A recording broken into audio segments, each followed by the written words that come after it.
First of all, what is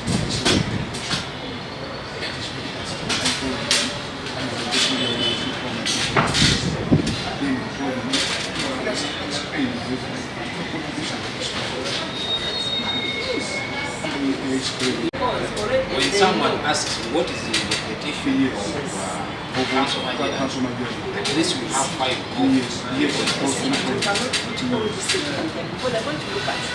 the committee is going to sit and they already know who you are. Nze Majerani Kazibwe,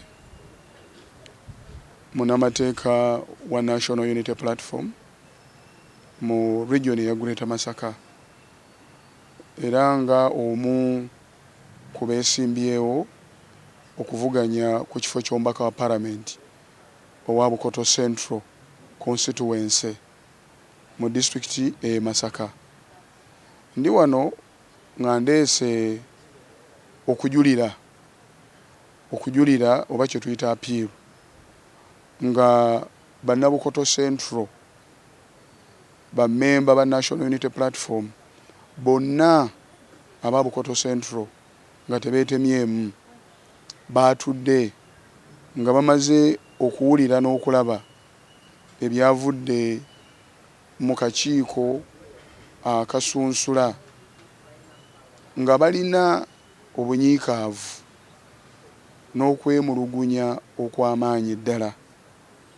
Engeri kaadi oba fulaaga ey'oyo ayina okukiikirira National Unity Platform ku kifo ky'omubaka wa Parliament bwe yaweereddwamu.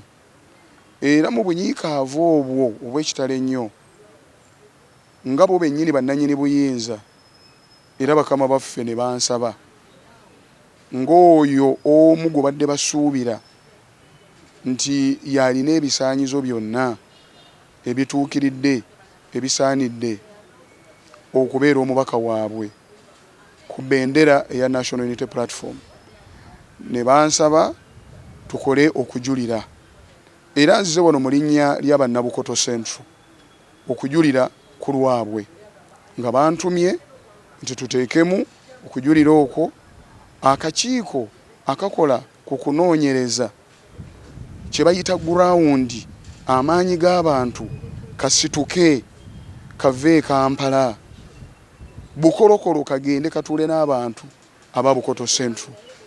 Bo bennyini bamanyi ekituufu ekiri ku ground era bo baagala bajje bababuuze babayitemu bonna balyoke bakolere eddala minzaani entuufu bapimire eddala balabire eddala bwe tuba nga twogere eŋŋombo people power our power nti amaanyi g'abantu bo bennyini bannabukoto Central si bamativu era baagala olukiiko lwesitule lujje lupime ani asinga amaanyi ettutumu obuganzi obusobozi okulaba nga abakiikirira mu Parliament ku kaada ya National Unity Platform.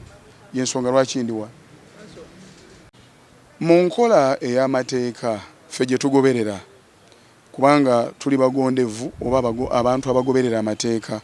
Mu nkola y'amateeka kya buntu bulamu era kikkirizibwa omuntu yenna kasitoba nga tuli mu mativu ku nsala ey'akakiiko okujulira wabeera ng'omukisa gw'okujulira weeguli. Ekibiina kyaffe ekya NUP kyateekawo omukisa ogw'okujulira omuntu yenna nga tamatidde.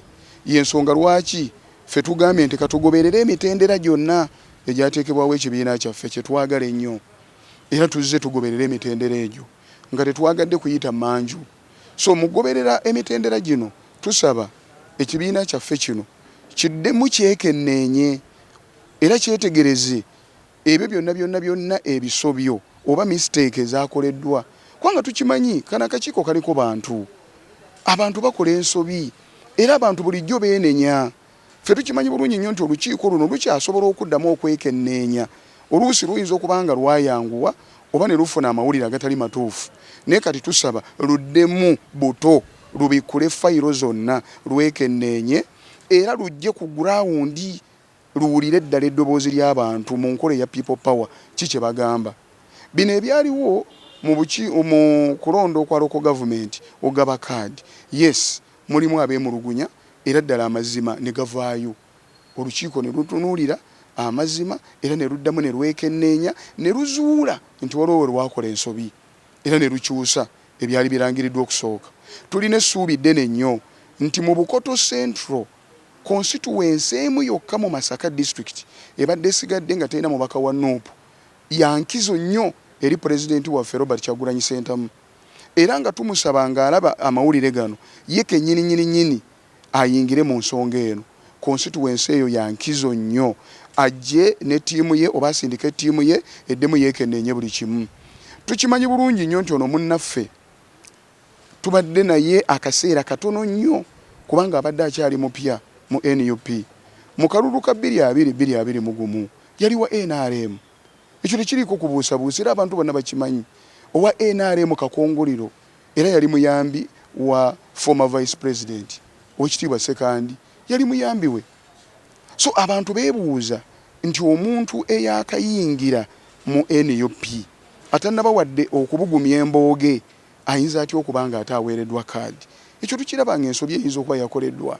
Ekyokubiri, mu structure zonna eza NUP ezizimbiddwa Bannabukoto Central nga tuziwomyemu omutwe, muganda waffe oyo abadde talina walabikira. So kati ffe bwewuunya ensobi we yavudde.